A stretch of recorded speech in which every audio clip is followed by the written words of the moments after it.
بسم اللہ الرحمن الرحیم۔ حضرت حسن رضی اللہ تعالیٰ عنہ سے روایت ہے کہ انہوں نے فرمایا کہ جب مومنین کی روحیں اس روح سے ملاقات کرتی ہیں اور اس سے کچھ پوچھنا چاہتی ہیں تو ملائکہ کہتے ہیں کہ اس کے ساتھ ذرا نرمی کرو کیونکہ یہ بڑی تکلیف سے نکل کر آیا ہے۔ وہ اس سے استفسار کرنے لگتے ہیں یہاں تک کہ ایک آدمی اپنے بھائی اور دوست کے بارے میں دریافت کرتا ہے تو وہ جواباً کہتا ہے کہ وہ ایسے ہی ہے جیسے تم اسے چھوڑ کر آئے تھے۔ حضرت ضحاک سے آیت اور لپٹ جاتی ہے ایک پنڈلی دوسری پنڈلی سے کی تفسیر میں منقول ہے کہ لوگ اس کے بدن کی تجویز و تکفین کی تیاری کرتے ہیں اور ملائکہ اس کی روح کو راحت پہنچانے کی تیاری کرتے ہیں۔ حضرت ابو ایوب انصاری رضی اللہ تعالیٰ عنہ سے روایت ہے کہ رسول اللہ صلی اللہ علیہ وآلہ وسلم نے ارشاد فرمایا جب مومن کی روح قبض کی جاتی ہے تو اللہ کی رحمت والے بندے اس سے یوں ملتے ہیں جیسے دنیا والے خوشخبری دینے والے کو ملتے ہیں اور وہ کہتے ہیں اپنے ساتھی کو دیکھو یہ آرام پا گیا کیونکہ یہ اس سے پہلے سخت مصیبت میں گرفتار تھا۔ پھر وہ اس سے پوچھتے ہیں کہ فلاں شخص نے کیا کیا اور فلاں عورت نے شادی کر لی ہے یا نہیں۔ حضرت ابو ہریرہ رضی اللہ تعالیٰ عنہ سے مرفوعاً روایت ہے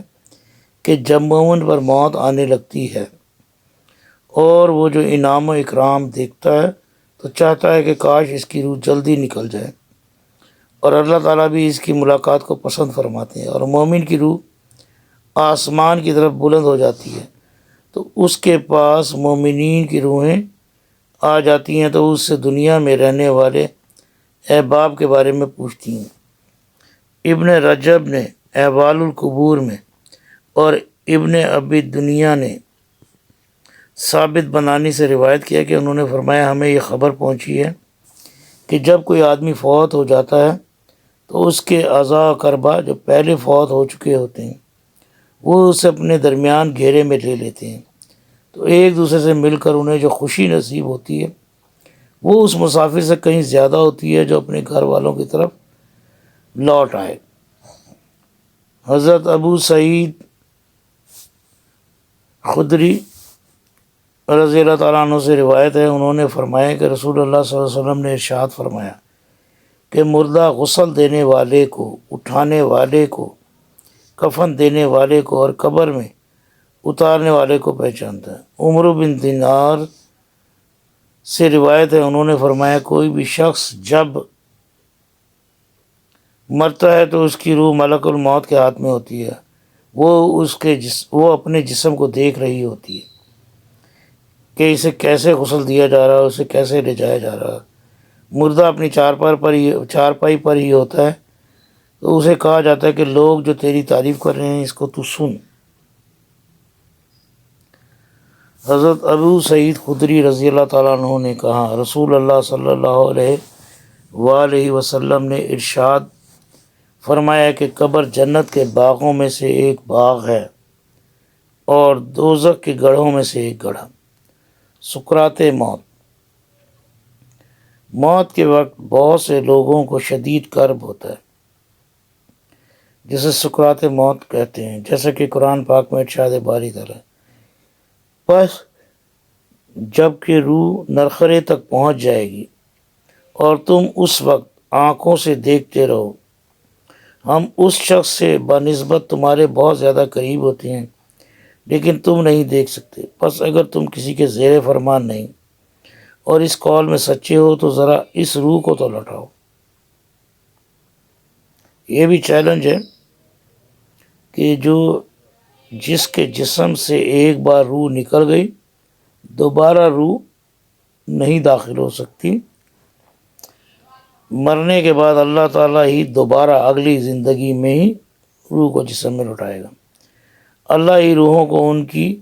موت کے وقت اور جن کی موت نہیں آئے انہیں ان کی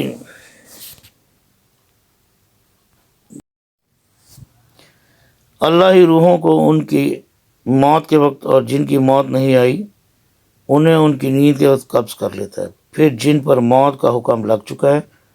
تو انہیں تو روک لیتا ہے اور دوسری روحوں کو ایک مقررہ وقت کے لیے چھوڑ دیتا ہے۔ غور کرنے والوں کے لیے اس میں یقیناً بہت سی نشانیاں۔ سورہ زمر 39 آیت 42۔ موت کے وقت جو روح قبض ہو گئی وہ تو جسم میں نہیں آئے گی، دوبارہ قیامت کے بعد جب دوبارہ زندہ کیا جائے گا وہ اس وقت آئے گی۔ لیکن یہ نیند کے وقت جو ہے یہ موت نہیں ہے، کیونکہ ہمارا دل دھڑک رہا ہوتا ہے، دماغ کام کر رہا ہوتا ہے، اور بھی آرگنز یعنی کہ اعضاء کام کر رہے ہوتے ہیں، اور جو اعضاء کام کر رہے ہیں ان میں جان ہے، اس کا مطلب ہے ان میں روح موجود ہے۔ اس کا مطلب ہے نیند کے وقت جو روح نکلتی ہے اس کا کچھ حصہ نکلتا ہے، مکمل روح نہیں نکلتی۔ جس وقت دو لینے والے جا لیتے ہیں، ایک دائیں طرف اور ایک بائیں طرف بیٹھا ہوا ہے، انسان منہ سے کوئی لفظ نکال نہیں پاتا مگر اس کے پاس نگہبان تیار ہے، اور موت کی بے ہوشی حق لے کر آ پہنچی، یہی ہے جس سے تو بتکتا پھرتا تھا۔ سورہ کاف 50 17 تا 19۔ بس ان کی کیسی درگت ہوگی جب کہ فرشتے ان کی روح قبض کرتے ہوئے ان کے چہروں اور ان کے سرینوں پر ماریں گے، ان کے سروں پر ماریں گے۔ سورہ محمد 47 27۔ یہ بدکار لوگوں کے لیے، کافروں کے لیے جو اللہ کا کفر کرتے ہیں۔ ہم ہی نے تم میں موت کو متعین کر دیا اور ہم اس سے ہارے ہوئے نہیں ہیں کہ تمہاری جگہ تم جیسے اور پیدا کر دیں اور تمہیں نئے سرے سے اس عالم میں پیدا کریں جس سے تم بالکل بے خبر ہو۔ سورہ واقعہ 56 آیت 60-61۔ بہت بابرکت ہے وہ اللہ جس کے ہاتھ میں بادشاہی ہے اور جو ہر چیز پر قدرت رکھنے والا ہے، جس نے موت اور حیات کو اس لیے پیدا کی کہ تمہیں آزمائے تو کہ تم میں سے اچھے کام کون کرتا ہے، اور وہ غالب اور بخشنے والا ہے۔ سورہ ملک 67 آیت 1-2۔ جو لوگ اللہ کی راہ میں شہید کیے گئے ان کو ہرگز مردہ نہ سمجھیں بلکہ وہ زندہ ہیں، اپنے رب کے پاس روزیاں دیے جاتے ہیں۔ سورہ آل عمران 3 آیت 168۔ اب یہ جو شہید کی موت ہے، یہ شہید زندہ ہیں، اس کی وضاحت ایک قاری خلیل الرحمن صاحب ہیں، انہوں نے بہت اعلیٰ وضاحت کی ہے۔ یہ اگلے حصے میں انشاءاللہ تعالی اس کی وضاحت کروں گا۔ جو ہمارے ہاں ایک غلط تصور ہے نا کہ شہید زندہ ہیں، یہ شہید کی جو زندگی ہے یہ ایک فہم، ایک معنوی لحاظ سے تو ہے، سمجھ بوجھ کے لحاظ سے تو ہے، جیسے ہماری یادوں میں، ہماری میموریز میں زندہ ہے، ہمارے دلوں میں زندہ ہے،